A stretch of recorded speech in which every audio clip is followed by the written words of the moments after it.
Hi, I'm Jason Heilman. I go to LCBC Mannheim campus.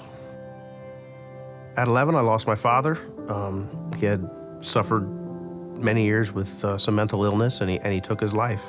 I felt like I was owed something for my father's death. Christmas was always a little rough. I mean, I had lost my father in October, so that's the beginning of the holiday season, and Thanksgiving comes, and you still remember him, and then Christmas comes, and it's even harder, and just going through the motions, putting on a happy face, and just kind of not letting my true feelings out. Once me and my wife got married, we started discussing things and knowing that we wanted a child down the road, and we wanted to make sure that child was raised in a Christian home with our values as we were when we were little. Her mother was involved in LCBC Church, invited us to a Christmas program around 2014. From the first moment I walked into the campus, the greeters were super friendly, glad to see me.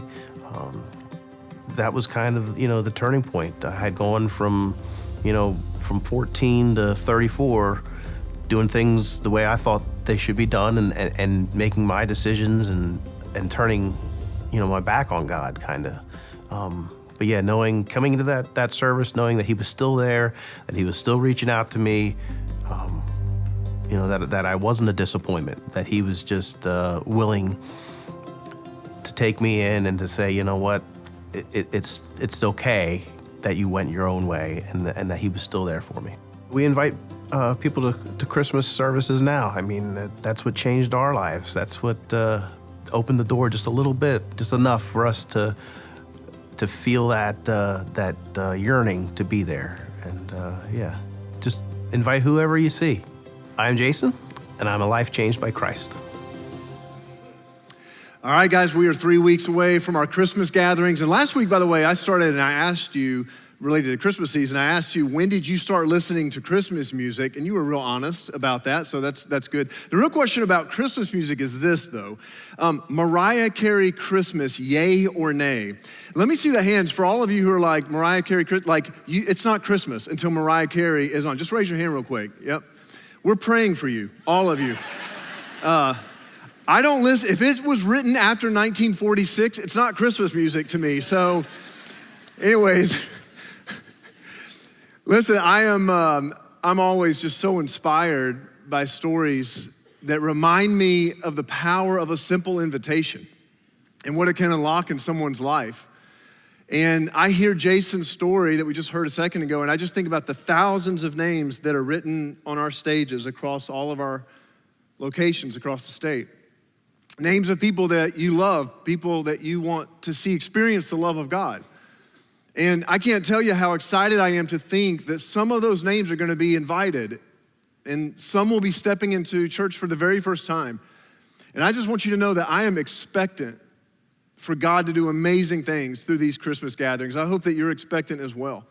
So make sure to grab your tickets today, grab a few extras for others, and let's just be praying, man, that God does something through these Christmas gatherings. You're gonna leave hope, you're gonna leave full of hope, you're gonna leave inspired, but so are the people that you bring with you, and so we're just real excited about that. Today, though, we're in the middle of a series called Easy to See. We started this series last week, and the series is really anchored in a statement that one of the very first followers of Jesus, his name was John, that he made in a letter that he wrote to Christians living in the first century. It's a statement that is so incredibly simple, and yet if we would just take it seriously, I'm telling you, man, everyone would win. Everyone around us would win. Your school would win, your team would win, your coworkers, your employees, your employer, your family would win. We'd all win if we took this serious. This is what John said. This is kind of the anchor for this series. 1 John 3:18 just says, "Dear children, let's not merely say," talk, just use words. So let's not merely say that we love each other, because that's easy, right? Let us show, demonstrate, put into action. Let's show the truth by our actions. In other words, John is saying that when it comes to loving people, let's not just talk a good game about this. Let's show it by the way we actually live our lives, the way we treat people, because we all know, right? The actions speak louder than words. We talked about that last week. And man, there's nothing more attractive and compelling to be around than when you're around people who are doing that. Would you agree? You want to be around more people who do that. I want to be around people who live like that. And it stands out when we see that happening, doesn't it? In fact, as I told you last week, the title for the series, Easy to See, it actually comes from an email that I received from someone who had come to our church for the very first time, and they just wanted to tell me about their experience. And in this email, they talked about, the guy who was writing the email, he talked about how he wasn't even sure he believed any of the things that we were talking about, wasn't sure where he was on his whole faith journey, but there was one thing that he was confident in when he visited our church that he just wanted me to know. He wanted me to know that this felt like a place that he would be accepted and loved. In fact, he made this statement that I just held on to for years now. I saved it, it's in my inbox, and this is what he said in the middle of his email. He just said, "Your love is easy to see." He wasn't talking about me personally. He was talking about collectively, the church. When I stepped in that place and I experienced the people here, he goes, "Your love is easy to see." Now, two reasons I've held on to that over the years. The first is, I'm not sure there is a simpler, more compelling description of what a church should be than that right there. A group of people whose love is easy to see. And second, I just feel like that's a pretty compelling vision at a personal level, at an individual level. That's a pretty compelling vision for our lives, isn't it? To live a life that people around us could say, "Man, your love is easy to see." Don't you want your kids saying that about you? Like, "Mom, I know you made a ton of mistakes. Dad, you weren't always perfect, but one thing I can't deny, your love was easy to see." Your friends to say that about you? See, we're making a big assumption about you in this series. And the assumption is that you desire for that to be true about your life. I think it's a safe assumption to make. We all desire that every single person here would aspire to live a life where that could be said about us. But listen, if you're here today and you're a follower of Jesus, you've put your faith in Jesus, your life changed by Christ, the reason why you take this seriously, the reason why we take this seriously, it's because we believe that we have a heavenly Father who didn't just talk a good game about loving the world he made. He actually acted in a way that demonstrated his love for the world that he made. He entered in through Jesus Christ. He entered into a broken world. He entered into our mess. He gave himself willingly for us on the cross.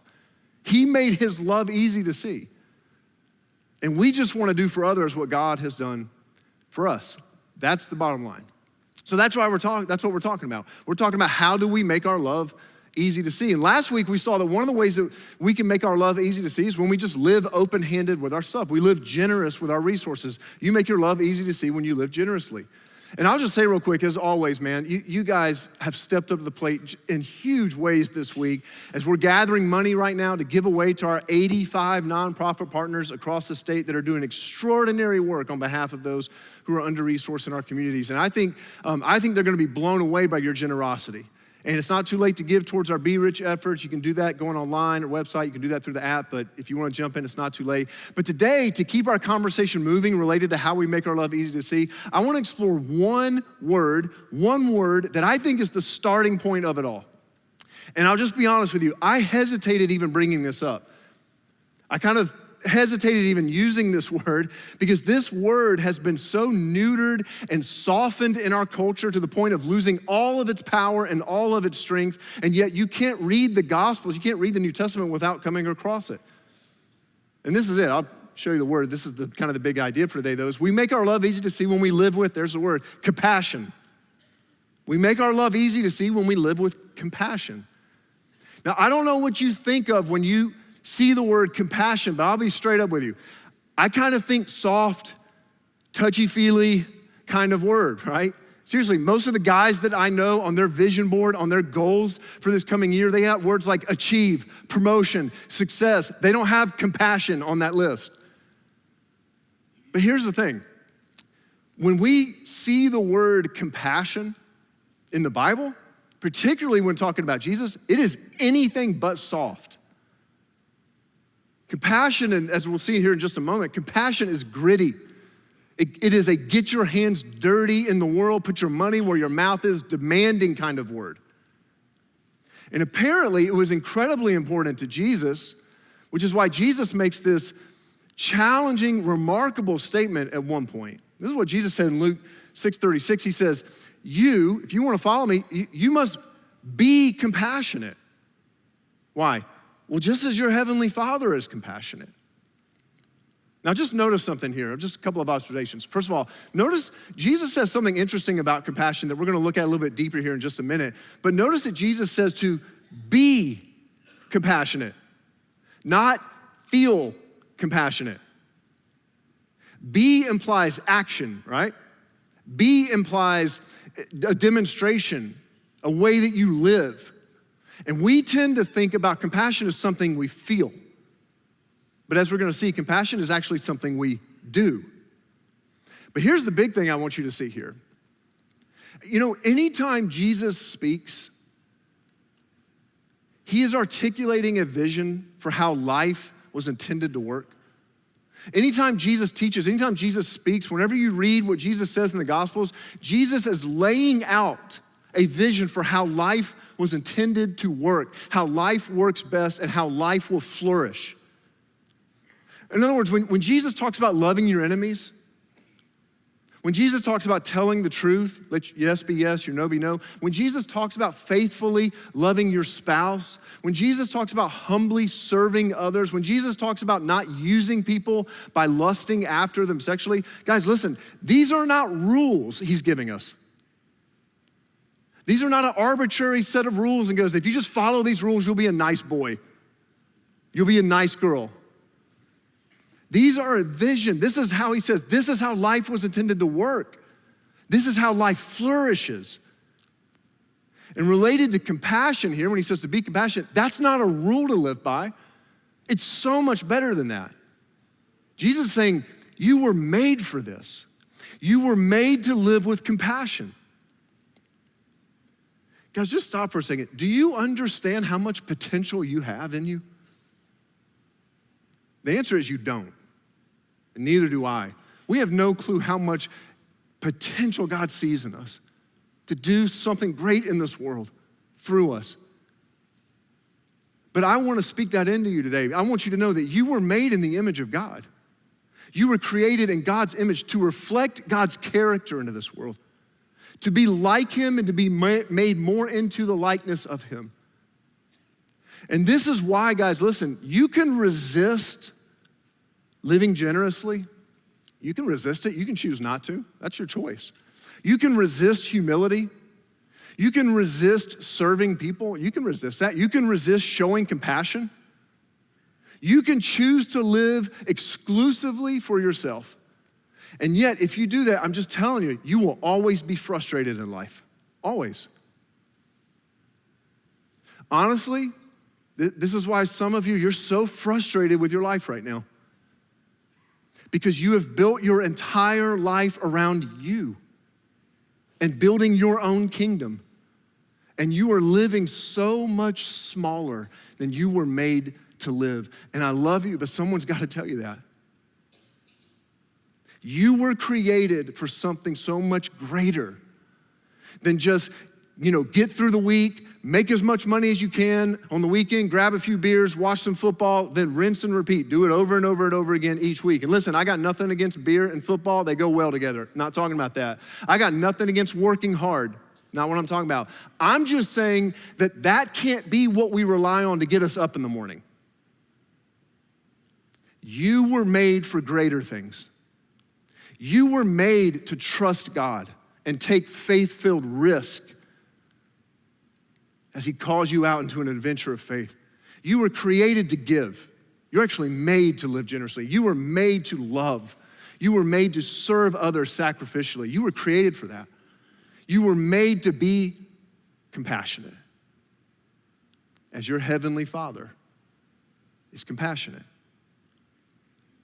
And I don't know how this statement landed that day when his first followers heard Jesus make this statement, but I would imagine their response may be a little bit like your response or my response when we first hear it. It's like, Jesus, that feels a little unattainable. Be compassionate like God is compassionate. Besides, Jesus, what does the compassion of God even look like? And it wasn't long after this, when Jesus said this, that Jesus demonstrates and was like, oh, you wanna know what it looks like? I'll show you. Because he has this encounter that puts the compassion of God on display and gives us a roadmap for for how to make our love easy to see by being compassionate. This is what happened. This is not long after he made that statement. It says a funeral, this is in Luke chapter 7, it says a funeral procession was coming out as Jesus approached the village gate. Jesus is going through this town. He's not intending to stop here. He's on his way somewhere else, but this funeral comes out of the village gate.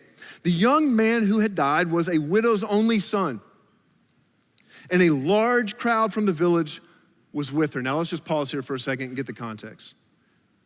Jesus is on his way somewhere. He's walking by this town, and out of the gate of the village comes this large crowd. You ever driven down the road and all of a sudden you got to stop? You see the headlights coming and you realize there's a funeral procession? This was their equivalent. Majority of the town, if not the whole town, would have been there that day. So you've got tons of people, and they are wailing, and they are crying, and they are throwing dust in the air, and they are tearing clothes. Why? Because this widow has lost her only son. She's already lost her husband. Now she's lost her son. And with her husband and her only son gone, she is staring abject poverty in the face now in the first century. This woman is destitute. And Jesus sees this. And look how Jesus responds. When the Lord saw her, his heart overflowed with what? Compassion. Some translations say he was moved with compassion. You know, it's interesting that New Testament wasn't originally written in English, it was written in Greek, and so we have translations today, but in the Greek, this word right here, this phrase, overflow with compassion, it can literally mean and be translated moved in the bowels. You can laugh at that, it's kind of funny. Moved in the bowels, moved in the guts. Now, why would they talk about it like that?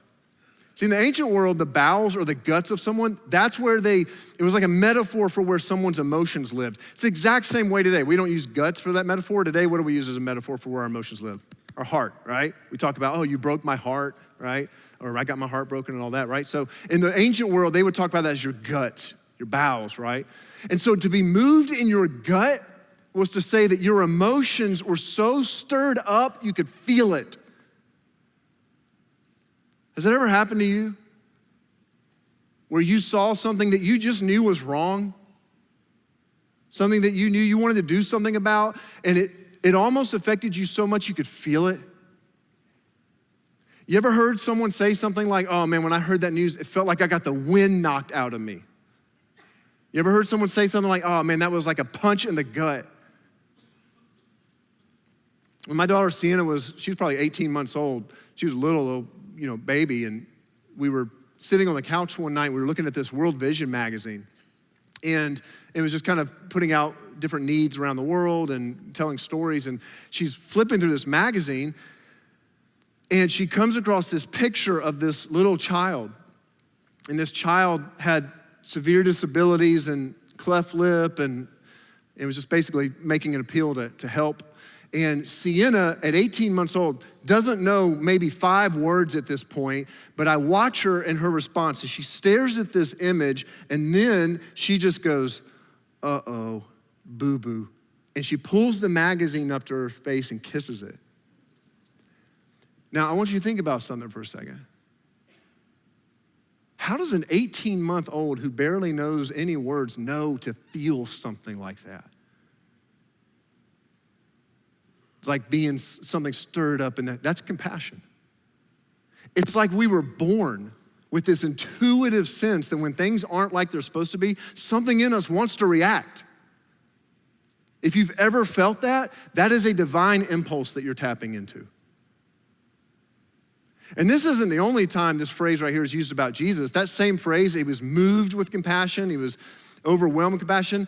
It describes Jesus when he sees blind people begging at one point, when he sees a man suffering from a skin disease, when he sees people in a crowd that are hungry. Again and again and again, you see this description of Jesus. But listen, it's not the impulse that's really a point of this story. It's not that Jesus felt compassion. It's what Jesus did with that that's the game changer. Look what happens. He says, don't cry to the woman. Then he walked over to the coffin and he touched it, something you did not do in the Jewish first century. You didn't touch dead things. You'd be ceremonially, ritually unclean. He touched it. And the bearer stopped, and Jesus said, "Young man," he said, "I tell you, get up." Then the dead body sat up and began to talk. What do you think he said? First words out of his mouth, by the way. Like, that was weird. I don't know what he said. Anyways, it's what I imagine. And then look at this last statement. How beautiful is this? And Jesus gave him back to his mother. Remember, Jesus said, you were made to be compassionate in the same way that God is. And now what he's showing us is what this looks like. And there's two implications here for any of us who don't want to settle for just talking a good game about loving others. We actually want our love to be easy to see in the way that we live with compassion. Two implications out of this. The first is this: compassion requires reaction, always. Compassion requires reaction. You see this over and over again with Jesus. He feels moved with compassion, and then he converts that feeling into acting on someone's behalf. What did he do? He walked. That's an action. He touched. He spoke. Those are actions. He reacted on the compassion he felt. Compassion that stops short of reaction, you know what that is? That's pity. And pity doesn't change things. Pity doesn't heal. Pity doesn't help. Pity doesn't make our love easy to see.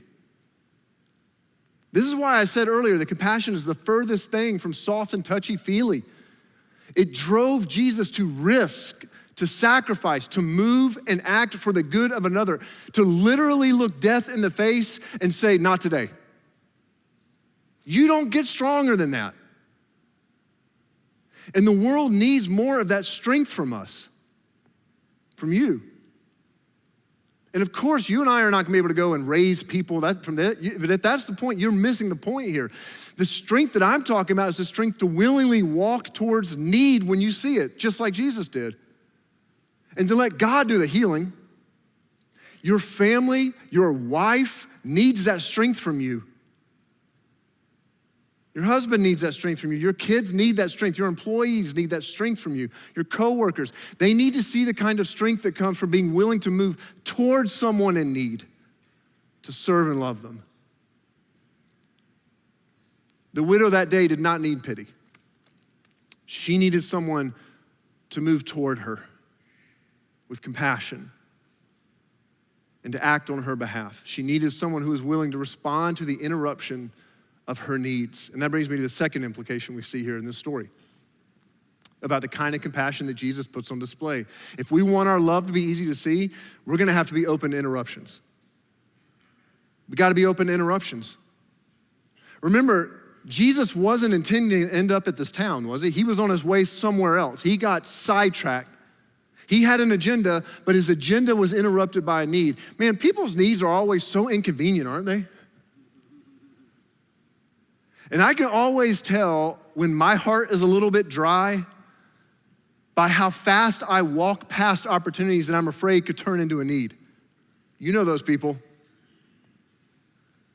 And you walk on the other side of the office because you're like, man, I don't know, I can't hear one more story about what's going on in their life, whatever. That's just real talk. But if we want our love to be easy to see, we gotta be open to interruption. I just wanna ask you, because Jesus stopped that day. Have you stopped lately? Have you stopped long enough to see need around you? Or have you just been so focused on the agenda, getting your day done, conveniently ignoring and walking past the needs that may be right around you that would bring up compassion? I'll ask it maybe a little bit more specifically. Do you know what your coworkers are dealing with right now?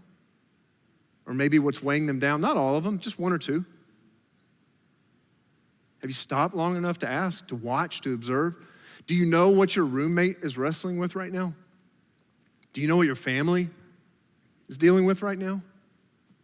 And if you don't, listen, I'm not hating, that's okay. It may just mean that you haven't stopped to look around in a while. And now's a chance to stop. We don't stand a chance at making our love easy to see when we're so focused on accomplishing our agendas, getting from one place to the next, that we never stop and look where there may be need. And I think sometimes the reason we don't stop is because we're suffering from compassion fatigue. You know what compassion fatigue is? It's where you're just so bombarded with needs around you that you finally just grow tired of it all and you're like, I can't do anything. And guys, listen, man, we are bombarded, aren't we? Our news feeds, social media, there's always something more that feels like it needs our attention or needs our help. And that's tiring. But you know what strikes me about this passage right here? What I'm struck by is that Jesus, he stopped and just addressed and simply addressed the need right in front of him at the moment. Not every need, just the one that was right in front of him in the moment. Jesus didn't raise every son that day. Just the one that was in front of him in the moment. The immediate need right in front of him that he had the capacity to meet. And I just find that empowering because I don't have to meet every need, and neither do you. But here's how you know when to act. When someone's need and your capacity to meet that need intersect and line up, that's the moment for reaction. In other words, you're gonna find needs, you're gonna be bombarded with things, and you literally can't do anything about them. That's all right. You can't. You don't have the resources, you don't have the margin, whatever it might be. That's okay. But there will also be moments, there will be sometimes in your day, most of the time it'll be really small ways throughout the day when you feel moved, you feel it in your gut, like, oh man, I wanna help, I wanna do something like that. And you have the capacity, they line up. When that happens, move on it, act on it. Whatever you do, don't make the mistake of feeling overwhelmed by the reality that you can't do everything. Don't let that keep you, that you can't do everything, keep you from doing something.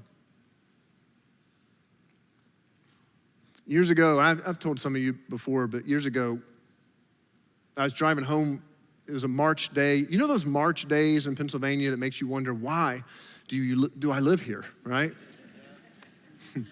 You know exactly those days I'm talking about. It's like 34 and raining, so it's not cold enough to snow, and it's not warm enough to be nice. So anyways, it was that day. And I was driving home, and as I was heading home, I get to this bend in the road, and I noticed that there was this car that had gone off the road and into the field. It got into an accident. This had happened seconds before I got up into the bend of the road, so one of the first people in the scene. And there was this guy in a van, and he got out of his van, he stopped the van on the road, and he kind of runs over, and as soon as he got to the car is when I was pulling up. And I don't know what he saw when he looked into the backseat of that car. All I know is by the look on his face, whatever he was seeing, I did not want to see. And the next day, I read in the paper that there were 2 teenage boys who had been killed in that accident, in that back seat.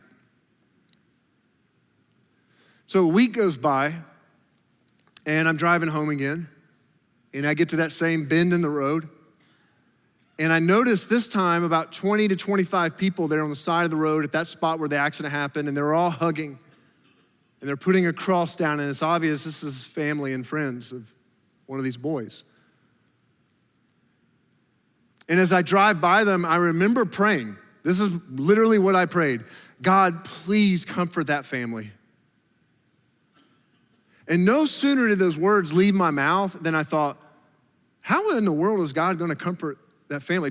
Was I imagining some big giant hand was gonna swoop down and be like, let me hug you? What does that even mean? And I felt as clear as anything in that moment. God just kind of nudged me and say, Jason, I want to. So go comfort them. I want to comfort them. So go do it. That thing you're feeling welling up inside of you, that's compassion. Go do something with it. So I turn my car around. I start driving back up the road to the family, and as I approach this group, I totally chicken out. I thought, this is really weird. This is their business, it's none of my business, I don't know them. You know how you have 1,000 ways of rationalizing out your way out of something you feel kind of compelled to do? That was me. So I drove past them. Well, I gotta get home, so I turn around again. So now I'm the creep who's driven by 3 times.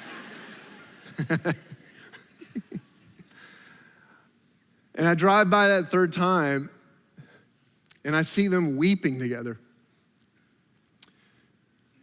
And man, my heart, it just collapsed. I felt so deeply in that moment. And I felt God nudge me and say, Jace, of course I want to comfort them. So go do something. So I finally relented and parked the car, and I walked up to that mom, never met her. I don't know who she is. I had no words. And I just put my arms around her, and she just put her head right here and just wept. And I'm just so sorry. And guys, I'm gonna shoot real straight with you. I told you I'll keep it real with you. So here's real talk. For every time I've stopped like that, man, I've driven by so many more opportunities where I felt a nudge and I just pushed it down.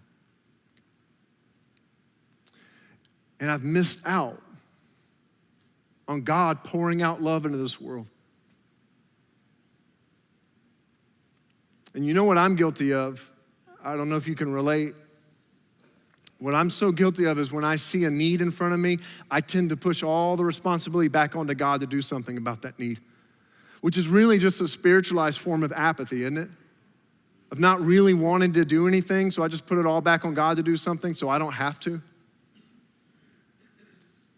And I remember reading this verse. This is a passage that Solomon wrote. It's in Ecclesiastes 4:1, and he makes this observation. He just says, again, I observed all the oppression that takes place under the sun. Whenever he says under the sun, that just means in this life. All the bad things that happen in this life, I saw the tears of the oppressed with no one to comfort them. And I remember reading this a few years ago, just wondering, I wonder, why couldn't Solomon find anybody to comfort people who were hurting around them? And it struck me, I wonder if the reason he couldn't find anybody to meet the needs is because everyone was praying that God would do it. And don't hear me wrong, man, praying's powerful. Praying unlocks the doors of heaven. We know this. I'm saying that what will make our love easy to see will be our willingness to give our prayers and our presence to the people when needed. To act on their behalf, to allow for interruption, to stop long enough to see where there might be need, and then to move towards it. Because at the end of the day, what the world needs most is not a bunch of followers of Jesus who feel compassionate. It needs followers of Jesus who are willing to be compassionate. And look, this is one of the reasons why we take time every November and December as a church each year to put a concentrated effort towards serving and loving our communities through our Be Rich efforts. You know why? It's to stir up compassion in us, collectively, as a group. I hope we individually live with compassion so that our love is easy to see, but I think we also have a collective responsibility to ask how we as a church can make our love easy to see, as a group, by reacting with compassion to the needs that we're made aware of. It's partly why we made a strategic decision years ago that we weren't just gonna be a church that made our love easy to see in our own backyards, but we were gonna be a church that would make our love easy to see in communities all over the world, not just Pennsylvania, everywhere. And so we began working with global partner organizations all over the world who were helping some of the poorest regions in the world with healthcare, education, food security, water retention, and spiritual transformation. And our strategy has been to partner with these global organizations, to pour out resources on them, to help them go further faster. So we invest in these communities, we send teams to these communities, but I'll just tell you what we found to be the most impactful way to react with compassion to these communities is to sponsor children. Those sponsored children begin to get their basic needs cared for, additional income goes to helping the infrastructure in those communities. In fact, this is so much fun to tell you, man. I want you to see this. We're now sponsoring children and working in 6 different nations. And some of them, multiple communities, 2 in Bolivia, 3 in Haiti, 2 in Kenya, multiple communities in some of these nations. Sponsoring children, working with partner organizations. And what's really crazy is now collectively across our church, 7,171 children in these countries are being sponsored by you. And that is the equivalent of $3.2 million you're giving every year to these communities. I think that's remarkable. We actually received a story from one of our sponsored schools about Deepiga. And she's a young woman who persevered through poverty and domestic violence. She graduated with high honors. She is now in medical school. And you know where her inspiration to become a doctor came from? It came from growing up in a home where access to medical care was limited due to poverty. And they were on the down and outs. But then, one of the families at our church decided to sponsor her. They felt compassion well up in them one day. And didn't just feel it, they decided to act on it. And they sponsored her, and today, she's seeing that dream become a reality. And over 7,000 kids who have there are over 7,000 kids who have a different trajectory with their life because of a group of people, you, who want their love to be easy to see, who refuse to settle for just feeling compassionate, but have decided to act. And if you want in on that as well, just a moment, I'm gonna pray, and then your campus pastor, your local leaders are gonna come out and specifically tell you about the community that your location is working with right now. And if you're feeling nudged to respond, just join us in this effort. But more than anything, here's what I want you to hear today. Just lean in, guys. I don't know what's gonna move you with compassion this week. I don't know what it's gonna be. But it's going to happen at some point. I just know at some point you're gonna feel in your guts compassion well up. And it's probably gonna be something you think is small and insignificant and will be easy to talk yourself out of. Like opening a door for a mom at a store who's got her hands full. Or grabbing coffee with someone that you know is in a tough spot right now. Or hugging someone that you know has experienced loss. Or sponsoring a kid who's in need of some hope right now. Guys, when you feel it well up, do not talk yourself out of reacting. Be compassionate. Let's be that church. Let's be those people. Be compassionate as your heavenly Father is compassionate. And watch how you come to life as a result. Would you pray with me? God, we are so in awe of your compassion poured out for us. You are the ultimate, you gave the ultimate display of making your love easy to see. Your heart broke for us and breaks for this world. And you didn't settle for just feeling those things. You made your love easy to see by entering into our world, walking towards us when we were at our worst, and compassionately laying down your life. And we just want to do for others what you've done for us, Jesus. So in the days ahead, God, when we feel compassion well up in us, God, I pray that we would not settle for just feeling it, but that we would walk towards need, that we would act on it. Because compassion requires reaction, and that's who we want to be, Jesus. Help us to see the interruptions, not as interruptions this week, but as opportunities to follow in your footsteps and to make our love easy to see. We're so grateful. And we say, thank you, Jesus. And it's in your name we pray. Amen. This is our opportunity. This is our chance as the Church Online family to show up from all over the globe in order to give kids a hope and a future all over the globe. Through child sponsorship, you're not only going to be able to transform a child's life, but also their family and their community. My wife Lori and I and our boys, we've been sponsoring a boy named Nicholas from the other side of the world for years. We know this matters. Here's how we're gonna do it. We're partnering with World Vision to bring hope to the community of Pailon, Bolivia. Right now you can text LCBC Online as one word to 56170, or you can jump on the LCBC app or visit lcbcchurch.com/global. That's all gonna show you how the kids who are waiting and hoping for a sponsor. So read their names. Look at their faces. Don't just scroll fast. Dare to slow down long enough to just see them. Some of these kids have been waiting so long for someone to choose them. It is an honor that you get to be their someone. So pause, pray, and follow God's lead. Guys, you may not be able, we can't change the whole world, but right now, you can change the world for one child. So LCBC Church Online, let's make our love easy for these kids to see. And as you do, may the Lord bless and protect you. May the Lord smile on you and be gracious to you. And may the Lord show you his favor and give you his peace. Thank you for joining us. We'll see you next week.